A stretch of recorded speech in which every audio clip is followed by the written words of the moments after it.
The Dateable podcast is an insider's look into modern dating that the Huffington Post calls one of the top 10 podcasts about love and sex.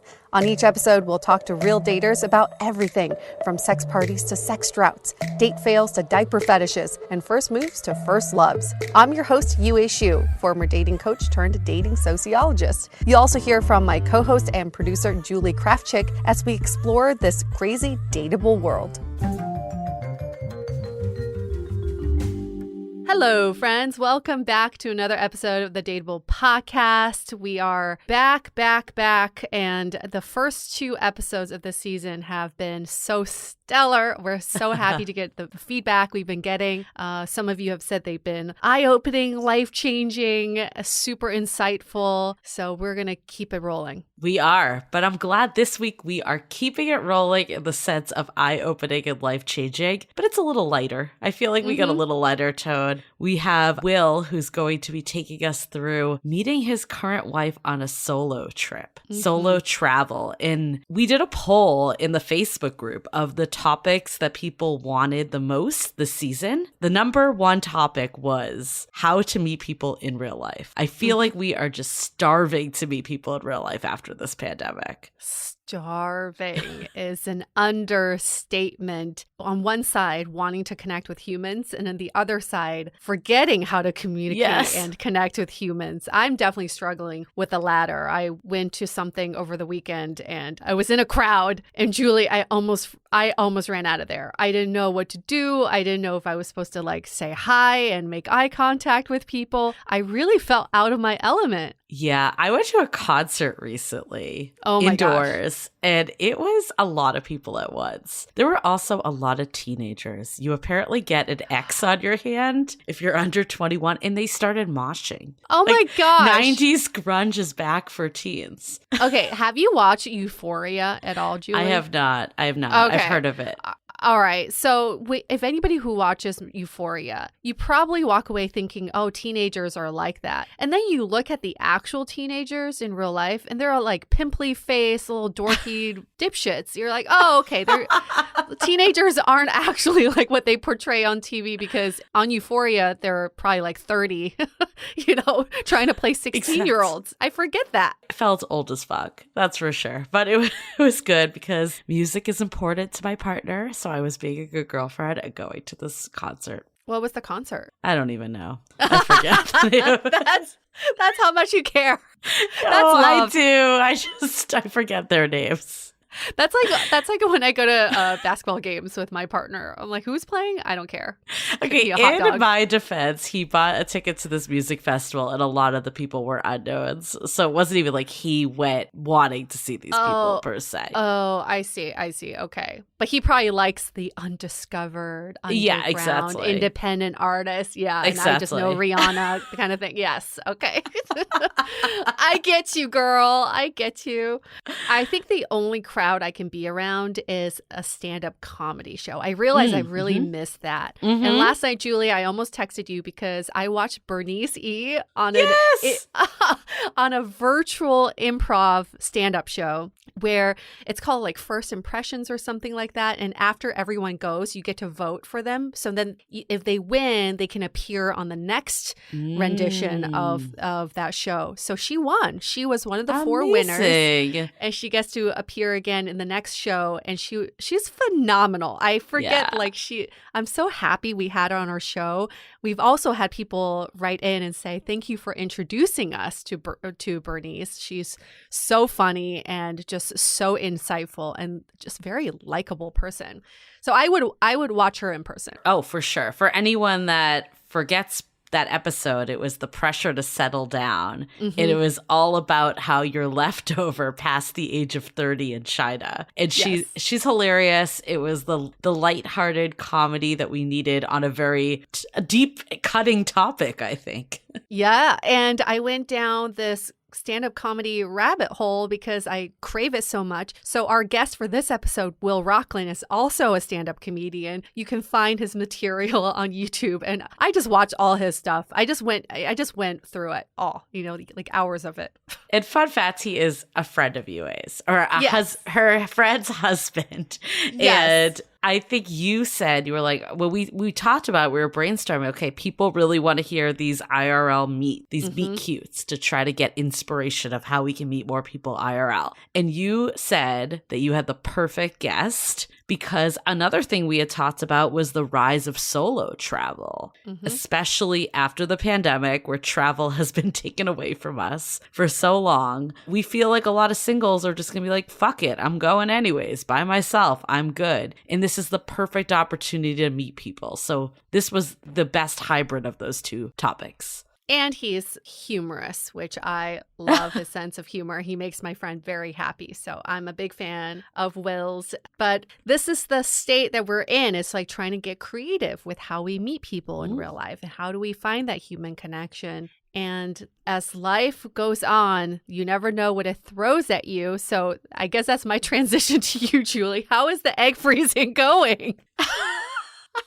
I was going to give an egg freezing update, but I'm day 7 right now. Hopefully, we'll see tomorrow when I go back to the doctors. Hopefully, my last day of meds is tomorrow because it's 8 to 12 days and it's all about how you're responding. So far, I've been responding really well. So I'm hoping that I'm on the lower end because that means less times I need to put needles into my body and less medication costs I have to incur. So I'm really hoping that tomorrow they tell me that I'm good to go for the procedure on Monday. So this is something I didn't know before. You pay by the day for the medication. So the longer you have to be with this process, the more you have to pay. So you're hoping for shorter days in this process. And that's what you mean by the lower end of yes, things. Thank you for clarifying. Yeah, I ordered 8 days of meds instead of 12 with the hope that I wouldn't need them. So yeah, things are going well. I had one day that I felt really low.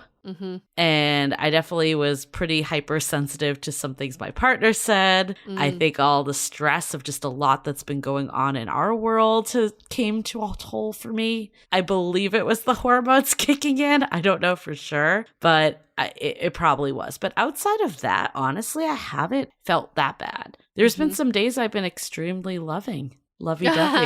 And maybe it's the hormones kicking in a positive way. But the shots really haven't been bad. I hate saying this, but I feel like I don't know if I could have done it myself. Maybe I could have. Maybe I would have risen to the occasion. But I think having my partner's support, it has brought me closer to him. You have to do it in your belly, which is the area of my body that I think I'm the most self-conscious about. So I'm like, there's something extremely vulnerable about grabbing your belly fat and being like, put a shot in it. So it definitely has taken things to a different level. That's for sure. Yeah, definitely another level. Are there things that you can't do while you're going through the shots? Like, can you have sex? No. You cannot have sex. We wanted to ask about other stuff, but honestly, I was a little embarrassed to ask. What base can you go to? I know. I couldn't bring myself to ask. And then I thought about doing it for research for this podcast, like priming it that way. But I still couldn't bring myself to ask. So at this point, I think just abstaining. But also heavy exercise, yoga and Pilates specifically, because you're twisting a lot. Oh. Even running and biking is on the edge. They said you could do it, but you need to be careful. So I've just been laying low. I don't know, a week as an excuse not to hold myself accountable for exercise that bad. No drinking, I'm guessing? You're not supposed to drink. You can do 1 drink a day, like a glass of wine. But I've just been abstaining from alcohol because I just don't want to risk it. One of my friends definitely drank during it, and she said that she had stomach cramps so bad that she had to go on meds for cancer patients. So what? Yeah. And she doesn't know if it's from the drinking, but I didn't want to risk it. So shit. Yeah, I actually stopped drinking even like a week before this whole thing to just be really careful. But yeah, all is well. That's the update. We'll keep you posted next week, and then hopefully I'll be done with this whole thing. Fingers crossed. I think it's kind of funny that you were embarrassed to ask about the sex questions. Why is that, Julie? I don't know. I mean, you're a grown-ass woman. I know. Like, I know. Can we do a little fingering? Can we do a little... I wanted to ask, but I just couldn't bring myself to do it.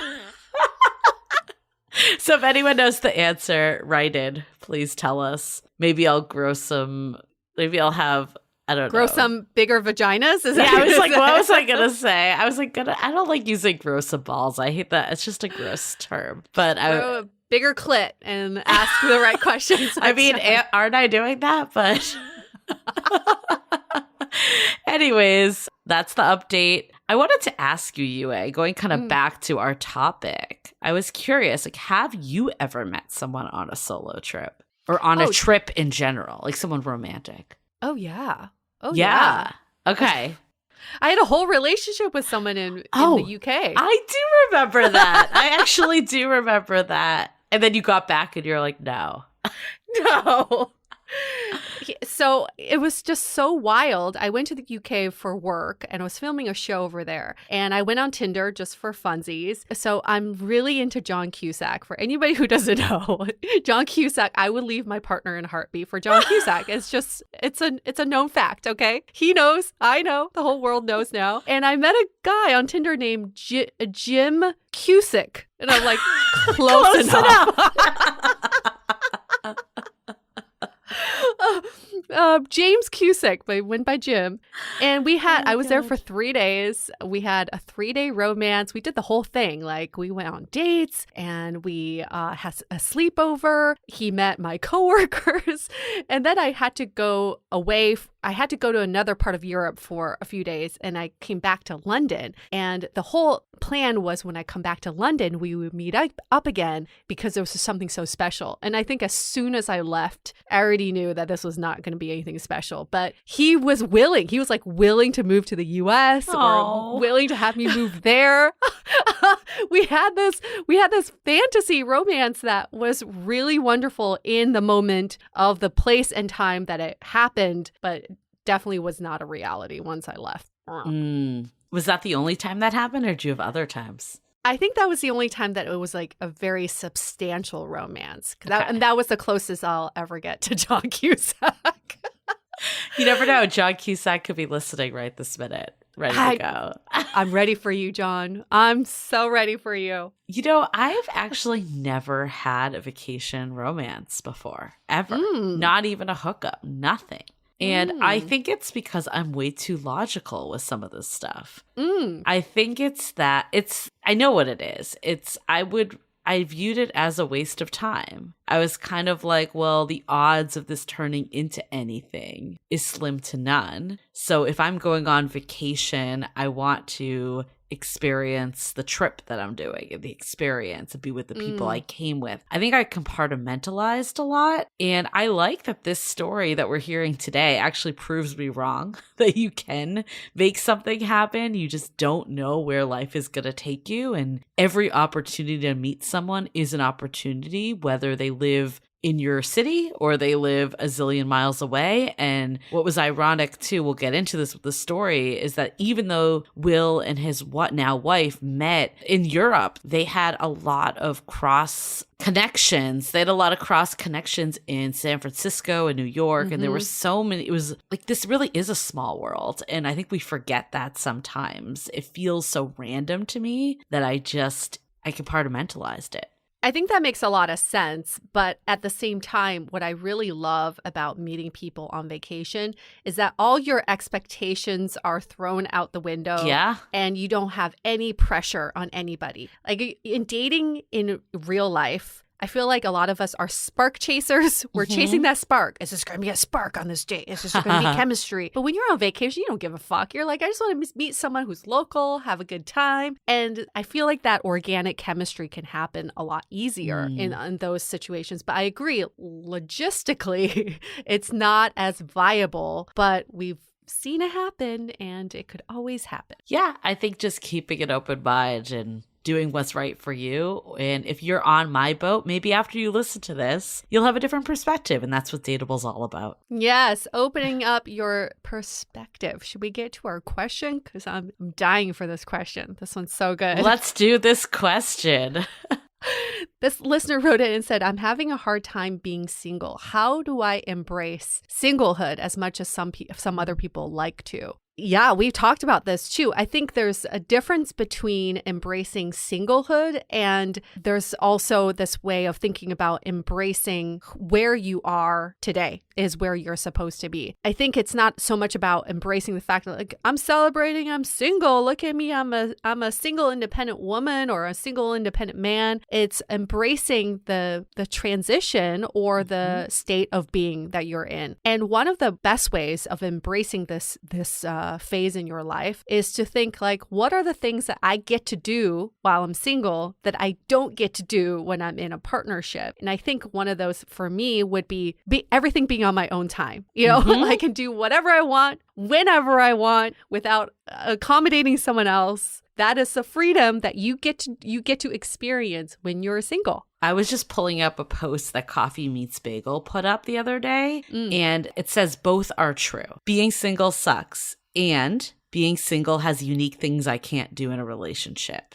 Getting ghosted sucks, and getting ghosted has nothing to do with me. Breaking up sucks. Breaking up gives me a chance to move on to something better. Rejection sucks. Rejection is not going to stop me from trying again. So what I like about this is that you can feel like being single sucks. That's fine. That's natural. And if that's what you're feeling, we don't want to ever tell you to not feel that way. That being said, can we push ourselves to think of the positives, the flip side of it? What you were just saying, Yue, is what do I get out of this state that I may not be able to do in the future? I think one of the things that I love when I was being single was just having time to myself that I don't really feel like I have as much anymore. And it's not that it's a problem now, but it was a phase of my life that I did a lot of self-work and self-development and actually, quite frankly, set me up for where I am today. So instead of looking at it as a status you need to fix, how can you make the most of the time that you are single? And I believe Chelsea Handler put something up too about this that really resonated, is that she said, you know, that she's with Joe Coy now and she's so over the top happy. And for years, she was just like, I'm going to be single. I've accepted I'm single. And she's now saying, I finally met my person. And the irony was that he was there the entire time. But she got to a place in her own self, and same, I'm sure he did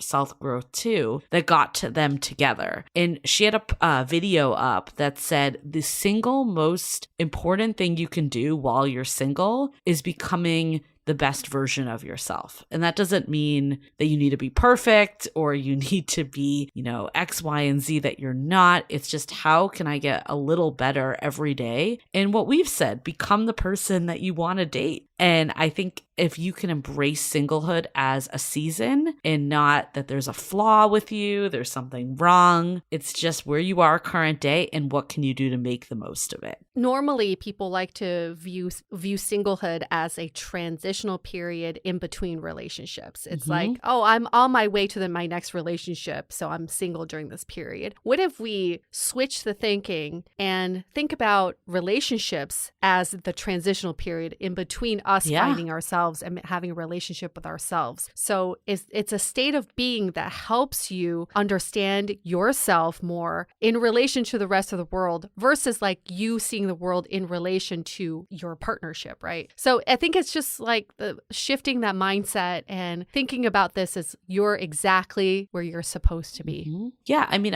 there's been so many times earlier in my life that I felt like there was something flawed about me, that I was single, that I wasn't in a relationship, that was the coveted goal. And it took me to really sink in that this was precious time that was just as good as being in a relationship, just in a different way, to get to the place that I think I did actually attract a healthy relationship, because I wasn't coming from a place of desperation or trying to fill a void. And the reality today too is that life isn't linear with relationships. You're not single, then you're married, and then you have kids, and then you're with that person forever. There's a chance that you could become single again. We have tons of people that are divorced or widowed or whatnot. I think the best thing you can do for yourself is be happy no matter what your relationship status is. So if things do change for some reason, you could pick yourself back up. Yeah, I'd much rather be single and thriving than lonely and in a relationship. Exactly. Okay. So many good things in this episode, so I'm glad that we're getting into it. Quick announcements. We mentioned last week that we have Love in the Time of Corona public group, and then the Sounding Board, which is our premium membership group, that every week we have these weekly sound offs where people of the community can connect with one another. We had a really good office hours last week that UA and I did, and we definitely deep dived about Love is Blind for a while, and then we got into people's burning dating questions. And it's not just us giving it's the advice, it's the entire sounding board coming together to support one another. So if you're looking for that support, the hardest part I think about being single is that it can feel really lonely at times. So if you have the support system, maybe it won't be as big a deal if you're single. If you're interested in that, join by going to dateablepodcast.com/sounding board. We put a PSA last week that if you've requested access through the Facebook group, it's not that we're rejecting you because we don't want you in there. You just need to sign up first. So that's the biggest announcement this week. And share this with a friend. That's our other announcement. Okay, let's get into a few quick messages from our sponsors. This episode is brought to you by Switchcraft. Have you noticed match 3 games can all seem like the same? Don't get me wrong, they can be a lot of fun, but they all tend to have the same format, which gets boring. But Switchcraft is a brand new take on match 3 games. As you play, you unlock pieces of a beautiful, magical, and gripping graphic novel. The game is a unique blend of TV-worthy writing, choose-your-own-adventure style narrative, and thousands of magical match 3 levels. My favorite part of Switchcraft is the inclusivity and diversity of its 85 characters. It's 2022, and it's nice to play a game that features a majority BIPOC main cast of characters, headed by a strong female lead. Wider diversity, including nationality, sexuality, and disability, is embedded throughout the story. It's such a refreshing take on your traditional games, and I'm all for it. With Switchcraft, play your way through hundreds of enchanting match 3 levels, revealing a dark and winding mystery story. It all starts with the disappearance of your best friend. Now it's up to you to unravel the mystery of her disappearance using your magical match 3 skills. Get playing today. Download Switchcraft for free and unlock the magical mystery. Okay, let's hear it from Will about solo traveling.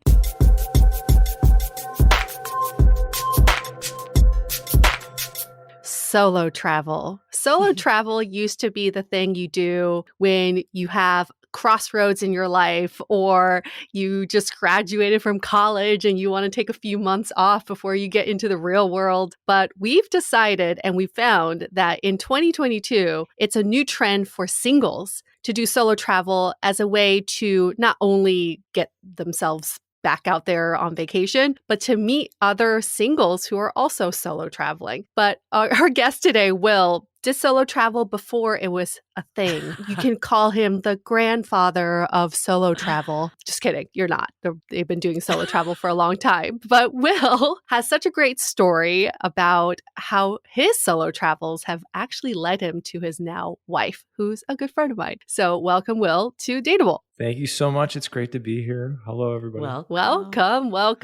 Will has been in LA for a year, originally from New Haven, Connecticut. He's 39 years old and he is married. And so let's talk about solo travel. What's this? You had a trip that changed your life and you didn't know this was going to happen. So let's just talk about where did you go on this trip? Let's start with when. When did this trip happen? This was way back in August of 2016, a fond time to remember when all of today's problems didn't exist. And then where did you go? I went to the Italian Alps, a place called the Dolomites. And then how did this trip come about? How did you decide to do this on your own? Yeah, so I was in San Francisco, living there at the time, beautiful city, but I realized it's not for me. And I wanted to go back to New York. And I was thinking about specifically, like, my job has kind of run its course and I've done everything in this town that I've wanted to do and around San Francisco. And I just had a sense after dating a while that my person wasn't here. I could just kind of palpably feel it. They're not living in San Francisco. It was sort of intuition or gut or whatever you want to call it. And I was like, oh, I should also just play the odds. And if I'm looking for a nice Jewish girl, which I was at the time, I should obviously go to Brooklyn. So that's where I was on my way. The Mecca. I'd carved out like 6 weeks to travel and hang out. So on Thursday, I quit my job. On Friday, I moved out of my apartment. And on Saturday, I was in Burning Man. Now, this isn't a story about like meeting your person at Burning Man, and that would be cool. That'd be like a groovy place to meet your person in the desert. We've done that story too. Yeah. But that's not this story. And I don't want to knock that story. That story's great. So I decided after Burning Man that I wanted to be alone because I will have been in all this like commotion and like activity and involvement. And so let me just like go throttle it down and go to the mountains. That's my happy place. And I've always dreamed of going to the Dolomites. They're this gorgeous mountain chain in northern Italy. And I really wanted to just check it out. So it took me from like Black Rock City, like 2-3 days to get there because it's like one remote place to another remote place. And I was alone, and that began my 6 weeks of European travel alone. Okay. So 6 weeks. How far in did you meet your now wife? It was pretty early on. I met her, I think, like just a few days into the trip. Few days. Wow. Yeah, let's talk about how did that go down? Yeah, let's talk about that. Yeah, sure. So when you get to the Dolomites, it's like a bunch of 50-year-old German couples who are there for hiking. Perfect. And I was the only like single-ish looking person floating around that I could tell. And I checked into a bed and breakfast, not an air bed and breakfast, like just a regular one. And I picked this place like weeks prior because it had like a spa and a sauna and a steam room. It had like all these like really nice amenities because this hotel in this town is basically a ski town. Okay. And in the summer, picture like a Sound of Music place where the hills are alive with the sound of music. After a couple of days of hiking or a day or what, I hadn't been there long. I was like all tired and I was like, let me just chill out and enjoy the spa. And I get down to the spa floor and, German couple. And then one single woman who is now my wife. And so she was born in China. And at the time I had no idea if she spoke English, if her husband was upstairs. Like, I didn't know what was going on. Right. You didn't know she was single. No, but she was alone. She was the only woman alone that I had seen in days. And so I was like, well, she's attractive. Let me not creepily see if I can be near her physically without alarming her. That sounds creepy. That was, listen, I'm in a towel. She's in a towel. It's ripe for being creepy. And I knew that. And it took everything I had in the tank not to make it seem creepier. Now, I don't want to say how this ends, but I was successful. So let's, not knock. The towel worked. The towel trick worked. Turned out she was a bigger creep. So it just worked out really well. Bingo. My wife is also creepy. I think you nailed it. It's all you need is two people on the same page, right? Lid for every pot. Lid for every creepy pot. Yeah. So now she had heard me talking from across the way, and I was doing my thing to people who didn't want me to be talking to them. When you get in the spa and you like chit chat and they're like, leave us alone. So I left them alone and I was like, cruising around, and she was in that area where you kind of chill out, like it's lounge chairs and there's magazines and stuff. So there's like not active spying happening or kind of in between. And I really wanted to talk to her, but I didn't want to be like, hey, what's going down? So there was this very wacky shower in the environment, and it played music and had a LED light show. I think it even had like a perfume component. It was an amazing Italian invention. I've never seen one before since. And I was like, wow, I really hope she goes to use that shower because when she comes out, then I'll hit her with the intro. That's the line. What line was like in your mind that you thought this was the perfect setup? Now, before I tell you, I should tell you that I'm a comedian and a writer. So I really thought about it. And the line that came out was, how's that shower? Wow. Hey, sometimes that's all it takes. Sometimes the less creepy is the more straightforward. Yeah. Listen, it wasn't, miraculous. That's not a great line. I know that. No. But yeah, as you put it, sometimes you just need to, cut to the chase. It was an amazing shower. It was noteworthy. We're talking about it right now. And she came out, she's like, yeah, that was interesting. And I was like, so we took it from there because now it wasn't about me and her. It was about a third thing, this shared experience that we'd had. And that's to get a little sincere, a way to not be creepy when you're talking to a stranger. Bingo. And then what happened? I took a seat on the lounge chairs next to her, and we started chit-chatting like, hey, how are we both here? How did you pick this place? This seems random. Oh, it's amazing you speak English. I didn't know that. And, we very quickly realized that we had a surprisingly large amount of things in common. We both had lived in the same neighborhood in New York and in San Francisco. Wow. Mm-hmm. We knew some people in common from Google, where I had worked in the past, and she was still there. Once a person was in common established, then like her radar You're not came creepy anymore. Yeah, now you're totally safe, which isn't exactly true, but whatever. And so we talked about all those like things, and they kept adding up, and it was really, really shocking. And after about an hour or so of chit chatting, she's like, I've been in the spa like kind of all day. I'm gonna take off and go have dinner with my parents. And I was like, date night? And so I invited her basically out for a drink, and she kind of said yes, I think. I don't think she said no. I think she was like, yeah, okay. She didn't say no, so it was a yes. Yeah, I'm pretty sure she said yes outright. Maybe she didn't, but I think she did. Well, she showed up, so she said yes. I'm sure she did, yes. Yeah. So she took off, and we exchanged info, and she went out to dinner with her folks. But because she was with her folks, she was like, I met a new friend, and they're like, does he want to come to dinner? So then I got a text inviting me to dinner with her parents. I was Oh like, my God. This is going way too slow for me. Can we speed this up? So I was like, no, you do your thing, and I'll go do mine, and I'll see you later. And so I'm backpacking. I'm not quite literally backpacking, but I'm effectively backpacking. I have like a small suitcase, but in it I brought one fancy article of clothing, which was a cardigan with leather elbow patches, and I was like, tonight's the night. You've been preparing for this night, pulling out the big guns. Yes. Now, you should not bring that on your 6-week trip to Europe. That makes no sense.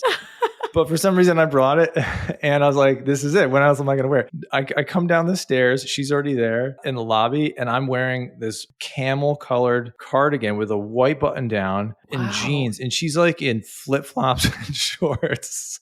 And she didn't get the memo. Yeah, she thought it was nuts. So the crazy potentialness of me continued. And then we went to the one bar that was open in town across the street. And I had lived in Italy in college, and I speak Italian. So this was like I was like, okay, this moment's going to be cool. And so I ordered in Italian for both of us. And she wasn't sure if I actually spoke Italian or if I was just like kind of being a show off. But then the bartender like asked another question or two. And then I was like, and then she was like, oh, okay, cool. And I was like, finally, my minor in Italian is paying off. And we had our drink, and there was nowhere to go. So we ended up going back to my room because she was staying with her parents down the hall. So it also acquired this sort of like freshman year college kind of feel. Sneaking out. Mm-hmm. Yeah. We're in my room by default. There's nowhere to go. And, we have a really nice evening. And then she like tiptoed back into her room later that night. And we exchanged info. And so I think a few days, she was leaving basically the next day. And then I asked her if she wanted to meet up later in Europe because she was living in London at the time. So we ended up exchanging emails and stuff like that and picked to go to Copenhagen together. Our second date was effectively a weekend together in Copenhagen. Wait, so Will, back up for a sec. What compelled you to ask her out in the first place? Because it's still sort of uncomfortable, right? You're there on your own. You meet a stranger. You have some friends in common. You don't really know her situation, but you were like, fuck it, I'm going to go for it.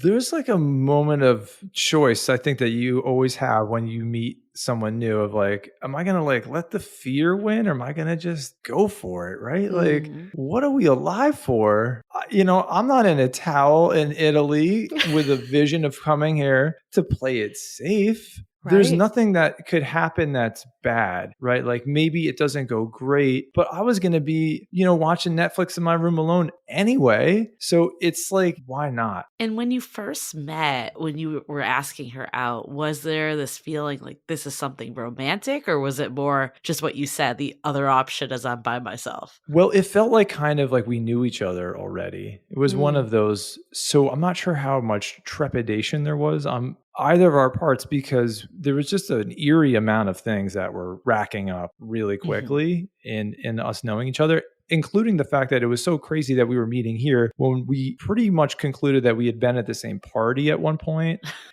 She had almost gone on a date with one of my best friends. Wow. There was a surprising amount of like near misses. So I think that it wasn't a typical, like, how do we, steel ourselves for being with somebody who may be a waste of time or it isn't right. It was such like a full body yes, either as a friend for right now and the curiosity of what's happening, or all the potential that has turned out to pan out. I could totally see that. You're like this. There's too much coincidence here to not keep this conversation going. Yeah. Yeah, we've all been in those moments, right? And you're like, wow, this is truly a gift from the universe. Let me see what's here. And there's that joy of that excitement, that surprise. You're unwrapping this gift. Yeah, there's a reason why you're brought together in that one moment in time. So now we're going to Copenhagen. What happens on this trip? Yeah, Copenhagen. What a great trip that was.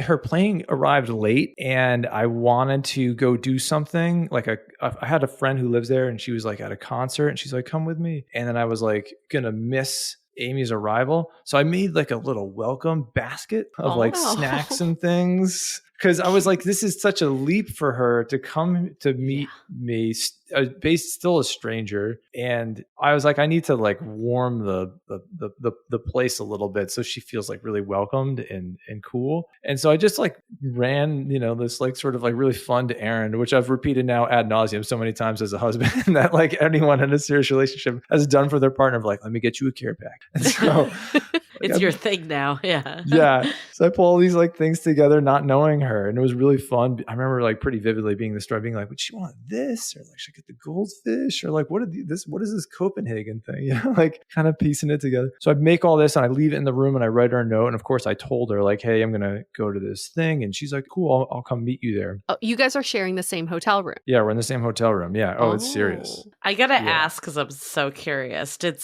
you like kiss? Did things go down the first night? Yeah, or well, were you skipped through some stuff. That's the stuff I want to know personally. Is this a PG podcast? Or is no, this like it's definitely a rated R podcast. Oh my God, this is borderline porn. What do you think you and I are doing over here, right?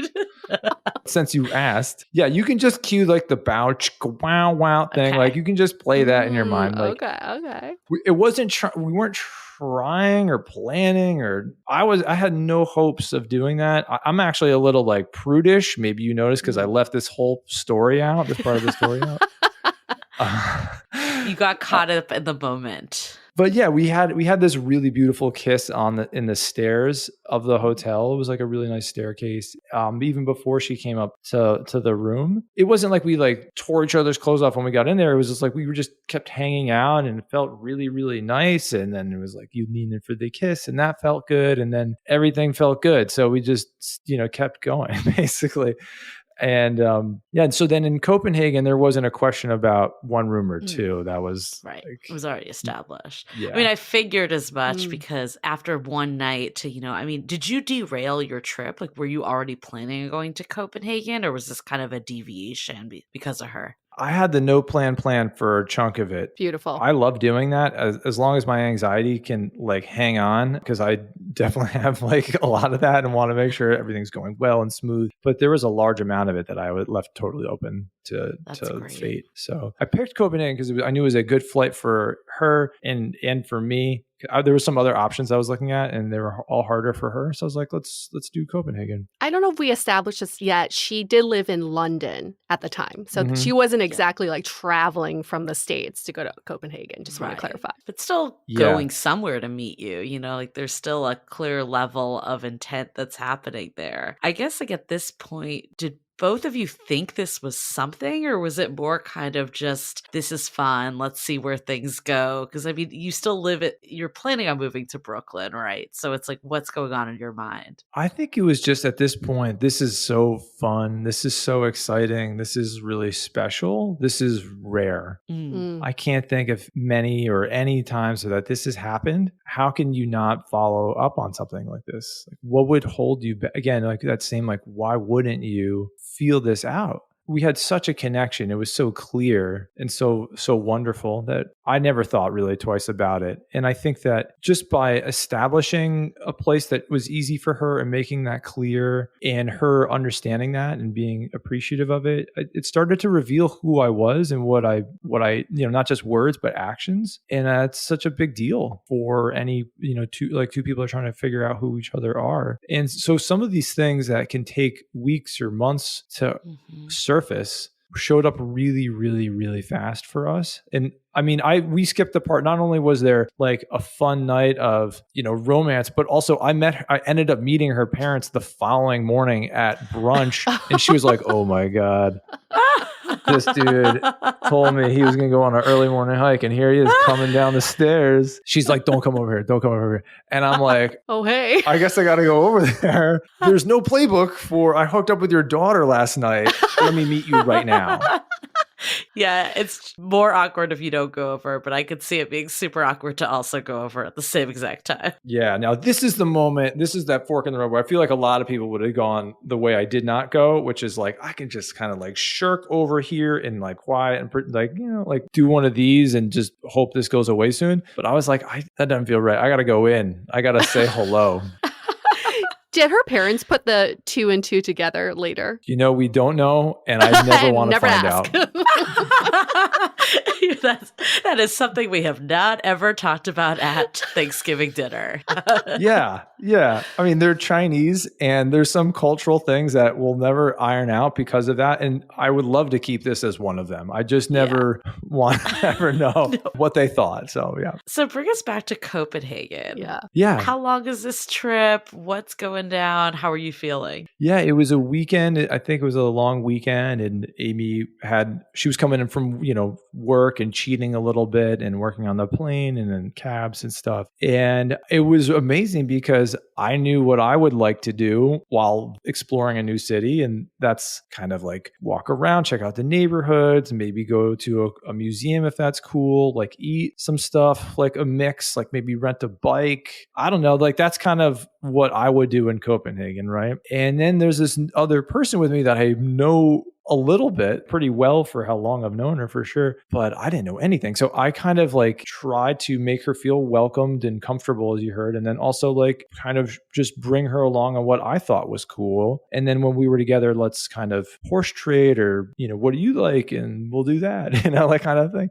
So she just kind of jumped right into the pool. And I have to give her so much credit for like throwing a lot of caution to the wind and being open and excited and ready to try things. So she got to the hotel. She saw the basket and the little note and she was pumped. And then she took a cab to meet me at this not touristy place, like 20 minutes outside the city where like a punk band was playing, because that's what my friend from Copenhagen thought would be cool. So now Amy's dealing with, and I'm a huge music fan and I go to see shows all the time. This is like before COVID. So now she's getting into like the deep end of like something I really love to do, which is like not tourist travel, hang out with locals, do music. And she's like way into it. And I was like, this is interesting. And then I booked like a really fancy restaurant for lunch the next day because Copenhagen has some like Michelin stuff going on there. Nice. And I remember asking her like really innocently, I'm like, are you like into food?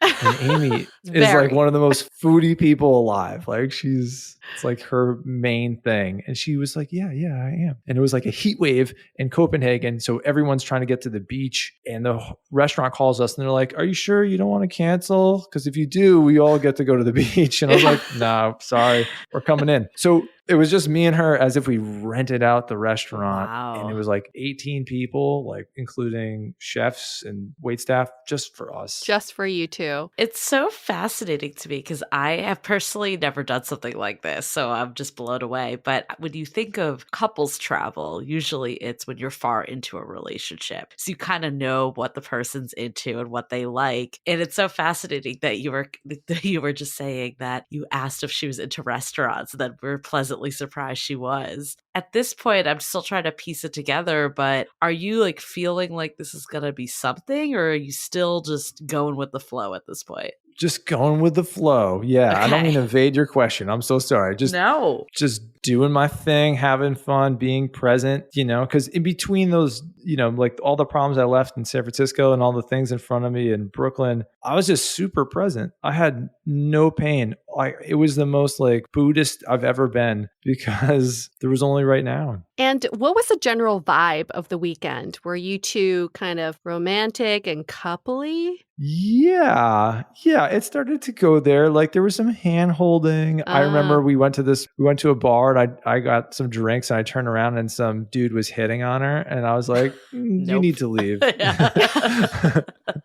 So I got to like be protective and like kind of do that gently as I could. And we rode bikes together. So there was like a Cialis commercial moment or two. So when the weekend kind of comes to an end, what's next on your agendas? Are you just kind of like, tell us? Yeah. So at this point, I was like, I finished up my travels and then I got very focused on getting settled back in New York and hit my job and stuff like that. And Amy was like, oh my God, what's going on? What's happening? So the storyline starts to make me look less good for quite a while. And I become a little bit more careful and unsure about what's happening because she's in London and I just got to New York and I'm, supposed to start this startup and, be super focused on that. There is a visit. I go to London, where she was living and that was really cool. We had a cool weekend together. Let's see if I remember the timeline. But anyway, there was one trip where I go to London and then there's one where she comes to New York and she came to New York around my birthday and she met a bunch of my friends, which was really cool. How did you introduce her to your friends? Did you tell all of them the backstory? Yeah. I was like, here's what happened. And she, we made a birthday dinner, me and my friend, and Amy was one of the, guests at the dinner basically. And she was staying with me and she had friends in New York as well that she was hanging out and seeing. But I think there was a little like, I don't want to tell Will I'm in New York just to see him. So let me like couch it as like, I'm going to like hedge and see some other friends or whatever. So I remember that being like in the air. Yeah, but it was easy to like bring her around and show my friends and have her meet them and stuff. There was no like hidden agenda or hiding behind what was really going on. Okay, let's hold that thought for some messages. This episode is brought to you by Drizzly. If you look for it, every day has cause for celebration. Celebrate a friend for their promotion, baby, wedding life thing. Celebrate yourself for keeping the couch warm. It's no easy feat, especially if it's a big couch. Or maybe you just want to celebrate living in 2022 where you can get beer, wine, and spirits delivered from Drizzly in under 60 minutes without leaving said couch. No wonder Drizzly is the #1 app for alcohol delivery. And remember to share the love. You can get alcohol delivered to your friends and your coworkers. What a nice surprise. Right now, Drizzly is giving all new customers $5 off their first order with the code FAST5. So download the Drizzly app or go to drizzly.com. That's spelled DRIZLY.com and use the promo code FAST5. That's spelled FAST 5 for $5 off your first order. You're welcome. Have you ever thought about how much better dating would be if you had a whole army of people supporting you along the way? We know that dating can be frustrating and lonely, but it can also feel fulfilling and fun. Have you recently decided you want to make some changes to your love life? Maybe you've recently re-entered the dating scene. Maybe you've gone on one too many dates that went nowhere. Or maybe you're just ready to take your current relationship to the next level. That is exactly why we created the Sounding Board, a true extension of our podcast that delivers a personalized experience, which includes monthly office hours where you can drop in and chat with us about anything, weekly sound-offs with guided discussions, and regular virtual happy hours. Allow Julie and I to become your dating Sherpas to provide real-time guidance and wisdom in a more intimate way so we can all navigate dating and relationships together. Join the Sounding Board today by going to dateablepodcast.com/sounding board. Again, that's dateablepodcast.com/sounding board. So just, I love timelines. UA knows this. Oh, yes. Yeah, follow along. So you meet and then how much time is between now going to Copenhagen from that first magical night? I think it was about like a week or two, not long, maybe a week. And then after that, you traveled for another like 4 weeks. Mm-hmm. And are you guys keeping in touch during this whole time? Yeah, we're texting, we're staying in touch. I'm sending her photos of where I am and stuff. So yeah. Okay. And then you go to New York. So that's like 6 weeks later. And when did these visits happen? I think the next trip was her coming to New York in December, the end of December. And then, she was there for maybe a week. And then we decided to go take a trip together and spend New Year's somewhere. So we ended up going to Bermuda.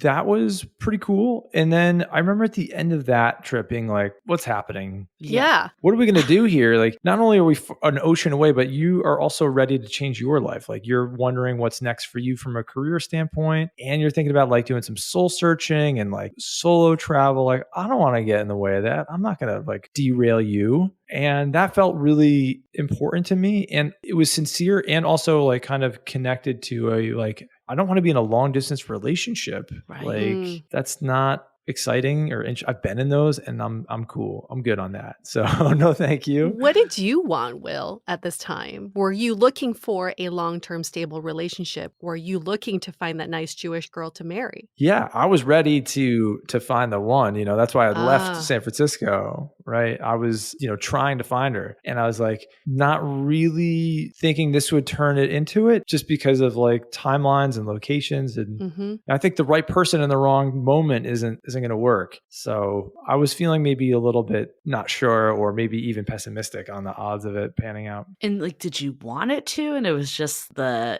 situation, or were you just kind of like, this isn't a viable option because of the situation? Yeah, I was pretty in my head on it. And I was like, let the brain solve this one. And the brain's like, you're far away and about to do all these things. So therefore, does not compute. So I don't even know if I got to the point where I was like, what do I want? I wasn't really thinking with my whole being. And I didn't learn how to do that until really Amy. It was like the first time in my life where I used my heart to make a life decision. And we can talk about that later because that ended up happening later. But this began the beginning of the winter of our long distance, basically. And she wanted more, right? I think she was in. She was like, because Amy like was using her heart. She knew how to use that. And I was in kindergarten on that one. And she like knew, and a couple of friends of mine picked up on it. They were like, that girl at this birthday dinner of yours, she's in love with you. Yeah. She's not coming to New York just, for shits and giggles here. Right.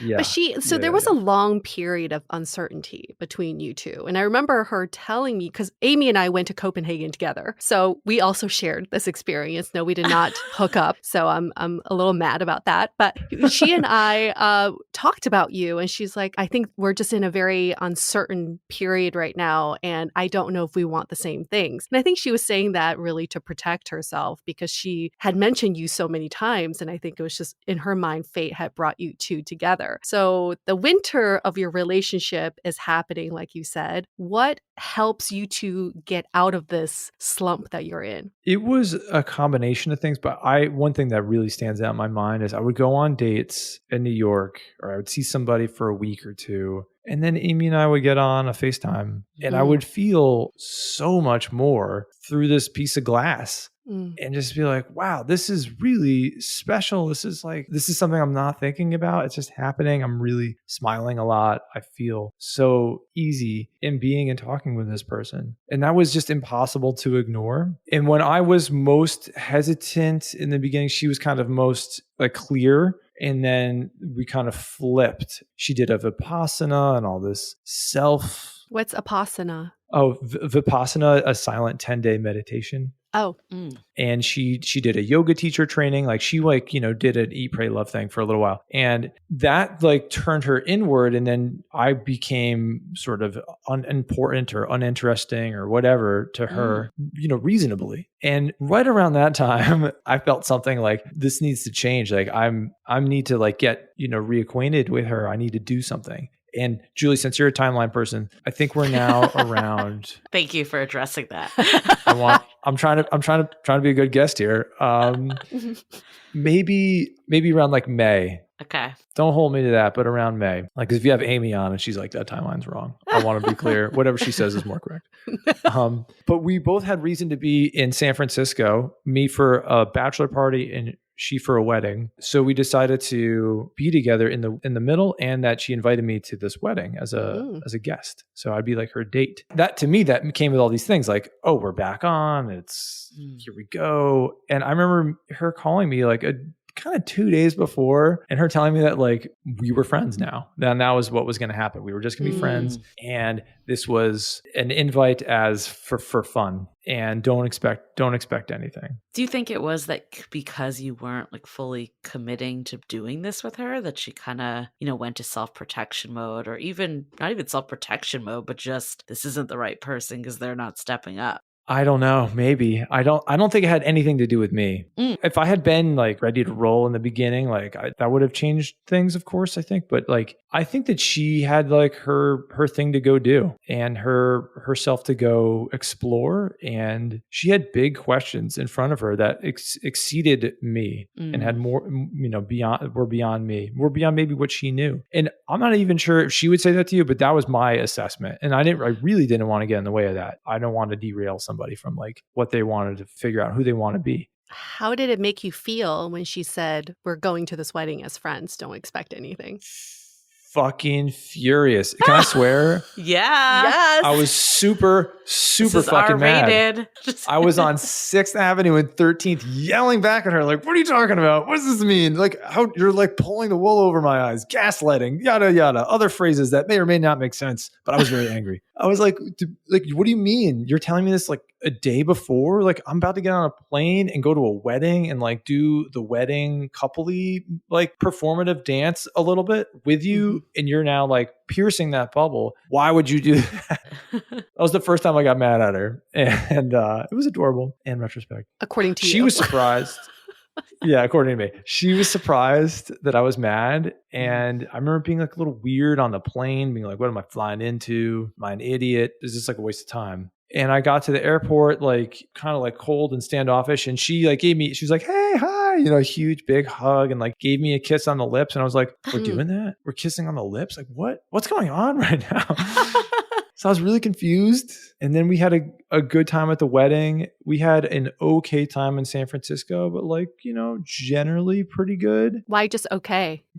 It just wasn't in sync. Like we weren't like feeling, it wasn't butterflies. It wasn't super lovey-dovey. Just even like logistically, I'm like, hey, I thought we were going to be at the park here and you're not here and you're running late and it feels like I'm not that important or this, like that stuff. That stuff's not like insignificant in my book. If you're trying to like be with somebody and they're blowing you off, maybe they don't want to really show up for you, not in a bad way, but maybe for clarity's sake, maybe you don't need to worry about them because they're telling you. Got it. Because you guys both had like your friends in San Francisco. So you were kind of doing solo stuff too. Is that why you were kind of not connected at all times? Yeah. Also her parents are in the Bay Area. So it just wasn't lining up. I had this storybook, like we would be doing these things together and, we both lived here. We could show each other things that we liked and, what we were into, and none of that happened.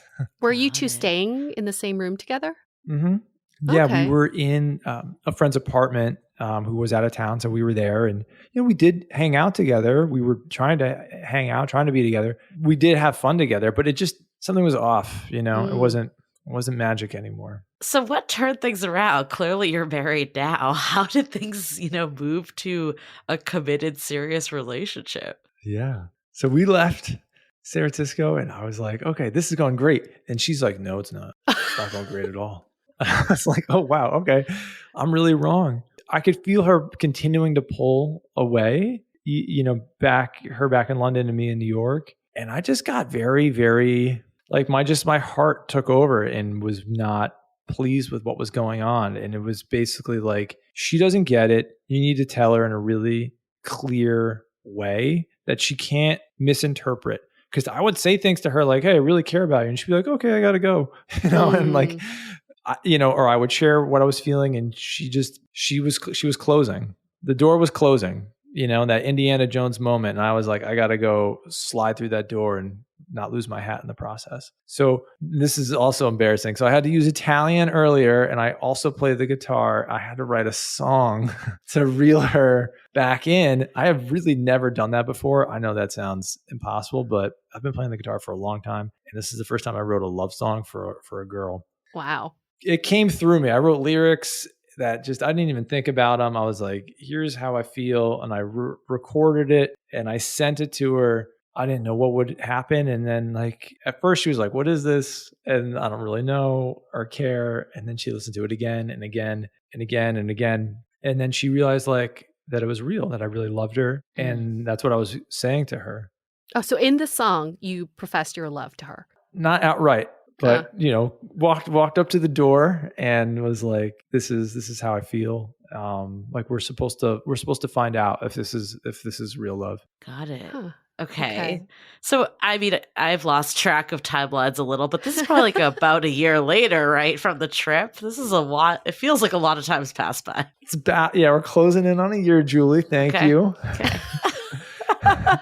So you're playing the long game here, both of you too. Yeah, I wasn't trying to, but yes, it's turned into the long game. And there's one more piece of the story that's really important about where it seals, right? So that she's she gets it, she feels it, her heart's opening up again, but we're still far apart. And one day she calls me on FaceTime from a beach in Mykonos and she's like, "Hi, look at where I am." I'm like, "Wow, it's terrible outside and cold. Why are you doing this to me?"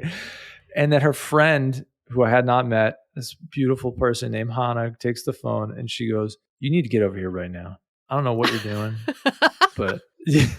you just need to be here." And I was like, ha, that's ridiculous. And can you put Amy back on or whatever? And Amy's like, "Oh, I'm so sorry, that Hannah did that. Don't or do, I don't know. Bye."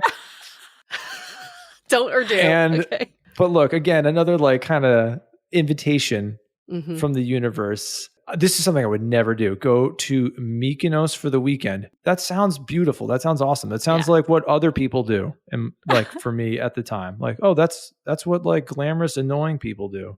I'm not one of those people. But then I'm in the checkout line at Whole Foods. I'm like, let's just see how much the flights are. And I look and I'm like, oh, this one's actually pretty easy on the wallet. And the itinerary is good. I was like, you know what? Screw it. I just love it. Just booked it right there. And I showed up in Mykonos. I gave myself a little bit of intention, which I'd never done before. And I'd heard on smart podcasts like this one to set intentions. And I was like, just have a ton of fun. Don't worry about anything else. And just live it to the max. Enjoy the shit out of this. And that's exactly what happened. We had a fucking ball. It was so fun. And I got to tell her that I love her in, face to face. And to this day, we have a huge win in our sales from our friend Hannah, who helped us, reconnect and unite. And she helped marry us a couple years later. God. So full circle.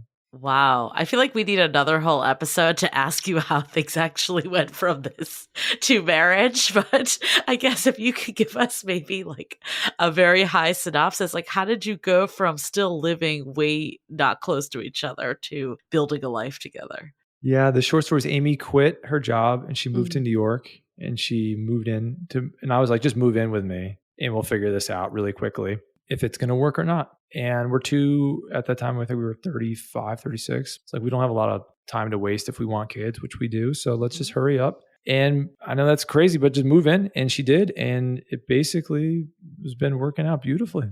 Happily ever after. I love that. I mean, I'm going to go into some takeaways from this because this has just been such an incredible story. But one of the things that really stands out to me is that you did not follow, any of the typical dating timelines, right? Of going on a few dates, defining the relationship, waiting X amount of time to move in and say, I love you. You kind of just played by your own rules with that. And I love how just organic this whole relationship was. So that's kind of just the first high level. But one of the things that stood out to me is just not overthinking the opener. you just said something. And we hear all the time of people that are just afraid to approach people in real life, or even on apps, they're waiting for this perfect opening line. And the problem with that is that you're just not making moves and taking action. So even saying something that seems so basic or whatever, it's still better than saying nothing. Imagine if you didn't say anything. This entire life of yours would never have unfolded. So I think this whole piece that you said, that this is a gift from the universe, if we can start to see all the interactions that we have with people out there as gifts from the universe and kind of have this mentality of why wouldn't you? You mentioned that a few times. I think that really stuck with me. It's like there's nothing to lose. The only thing to lose is not having this gift and receiving it. So the very last one I'll add was the power of presence. You said multiple times that you were not overthinking the next steps of this and what was going to go down. I think that is something that a lot of us are really guilty of doing, especially when we're meeting on dating apps or somewhere that the context is, am I going to date this person and get married to them, versus a trip where you're kind of just like, this sounds fun. Let me hang out with this person and see where it goes. So I think having this present attitude, even if you're not meeting someone on a solo trip, but of course, opening yourself up on a solo trip too, it can go so far that you're just not overthinking every last thing or putting that pressure on until a natural connection forms. Yeah, I think that's so beautiful what you said. I totally agree with myself, echoed back from your high level thoughts. You're like, you're so smart. I mean, I'm so smart. No, I surely did the right things, didn't I?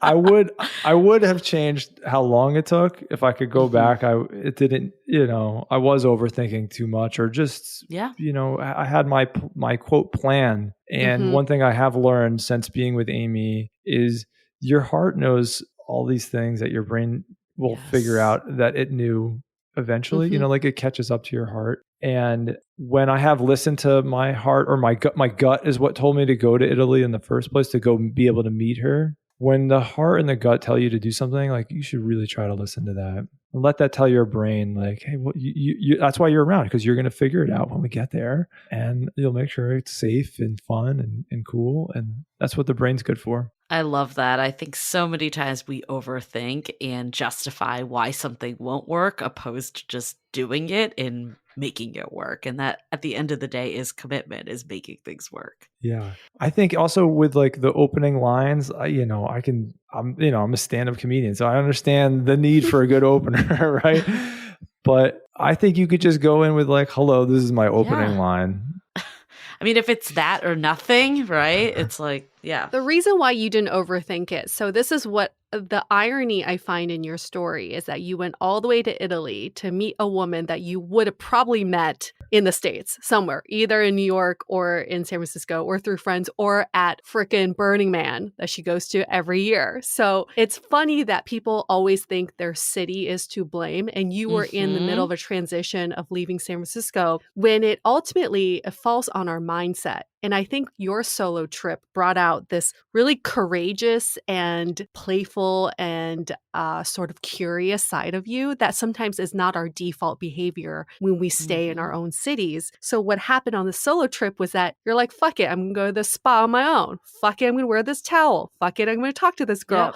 And you kind of like throw those fears out of the way and throw the overthinking away too, because you're on a trip in a foreign place. What do you have to lose? And I think we can really use that mentality in our home cities too, because we wake up and we have these knee-jerk reactions to life. But if we can just like change our scenery a little bit, maybe just move to a different room and stay in there for a few hours and see how you feel, or walk around the neighborhood and take a different route, discover a new place, a new neighborhood. I think that really helps people to reignite that courage and that kind of playful side. I also love the fact that you two discovered each other, and even kind of witnessing your relationship now, new discoveries are always coming up for you. And it all began with this trip in Copenhagen of, I don't know anything about this person, so let's just try this. Do you like this or do you not like this? And I think that's what dating is about. You had no profile on her. You didn't know any background about her to judge her by. You just knew she was a cool girl that you connected with. You thought she was attractive, and you just wanted to get to know and discover more about her. And that's sort of what we're missing in modern dating. It's the discovery process. Because when we meet someone, we feel like we know everything about them already, which is not true. So I really admire that part of the story too. And that's why I think solo trips could really bring that out in people. Yeah, I'm a huge fan of being in reality to engage with people, to like for dating, I think. Like I have a bunch of friends who were doing the apps really hard. And I was like, well, the thing about that is going to be tricky is like you're a special, unique, marvelous person. And it's going to be hard for them to feel that on this profile. What photo or what words can encapsulate the magic of a human being? There are none. There never will be. In VR, like it's never going to happen. Like in VR. There's like, it's just whatever they're cooking up over there is like, it's always going to be less good than what it is. And the notion of solo travel doesn't have to be Europe. It doesn't have to be 6 weeks. It could be to someplace in the neighborhood over from you that you've never been, like some coffee shop, and just go alone and don't be on your computer staring at it and or your phone and just be a little bit available. Like, I want to just relay some info like that my mom told me, and she is married and still married, and they're about to have their 50th anniversary this year. She would get a ton of dates just going to the bar alone. She would just walk up to the bar and sit down. And she had 3 boys, so she can't relay this information to any daughters. So that's why I'm doing it right now, because this is for her. Paying it forward.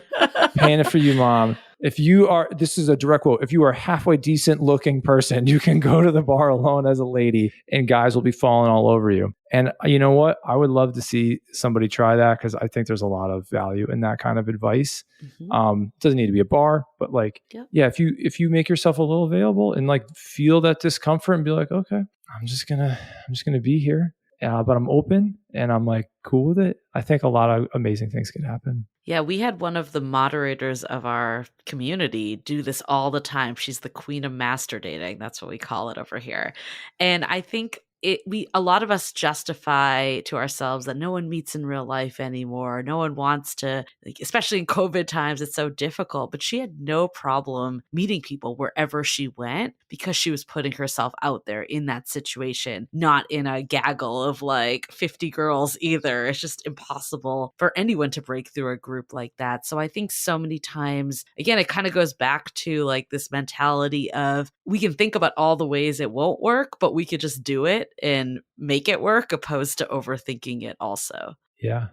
I think if something's a little scary, then it's probably something worth trying. Just a word of caution for anybody thinking about solo tripping this year. I would advise not to go on a solo trip thinking you're going to meet someone, and don't have that expectation, because what happens most of the time is you meet someone on your journey, not on your destination. And this is what happened to Will. He was not going on this trip thinking he was going to meet his future wife. He was in it for an experience, thinking that he would find his future wife in Brooklyn, which was his destination. Right. So I think setting that expectation, knowing that you're going on this trip purely to be curious and to explore the world, I think that will put you in a much more available mindset, like Will said. Yeah, I think that is exactly what's the problem with dating apps, is that you're there to date, right? Yeah. So it's very focused. So I think that advice could also even extend over to that world, right? So I'm just here to meet another human being. And like Will said too, and we keep echoing this, you're never going to know from a profile, but you will know when you actually meet that person and see if there's someone special. So great. Yeah, I think it's so cool being a little curious and like saying hi and just having the ability to like shoot this shit with somebody. Like if it just stops there, that's cool. You know, that's practice,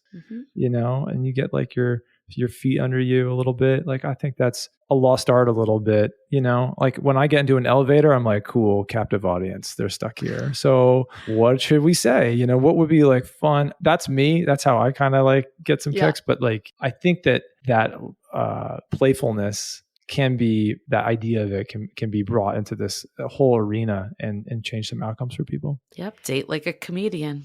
Yeah, I was going to say, Will, being a stand-up comedian and a writer, how much of this story have you used in your materials? Actually, none. So far, none. I know. I think that needs to change. Hey, let's see how many downloads this podcast gets. And then if it's a lot, we'll bring it into the routine. And if people want to learn more about the content you're putting out there, where can they find out more about you? Yeah, it's all at willrocklin.com. You can also follow me at Instagram at Will Rocklin. So very easy.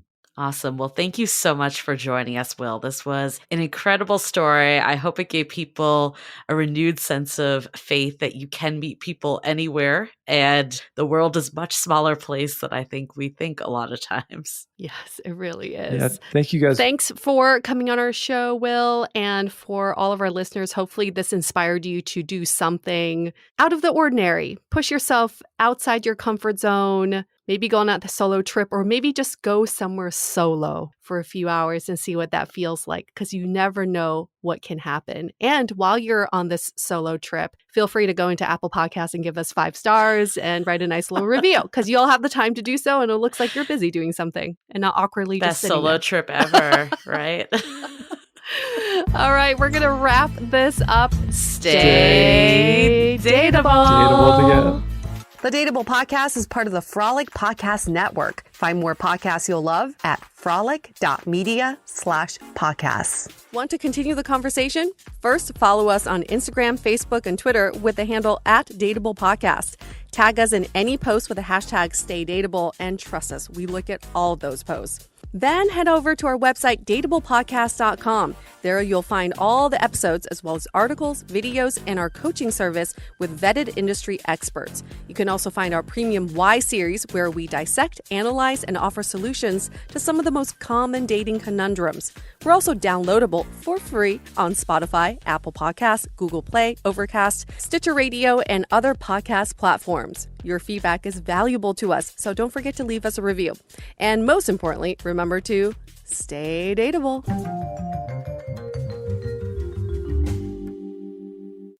This program is brought to you by Paper, Tutors for All. The last couple of years haven't been easy for students. Kids are struggling. Schools and families are too. But what if there were new ways to help? What if tutoring was part of every student's experience? What if it was available 24/7 and free? When schools choose Paper, students get free 24/7 access to tutors. And if you're listening to this right now, there's a good chance your child's school already has Paper, or will be adding it very soon. Visit paper.co and find out more.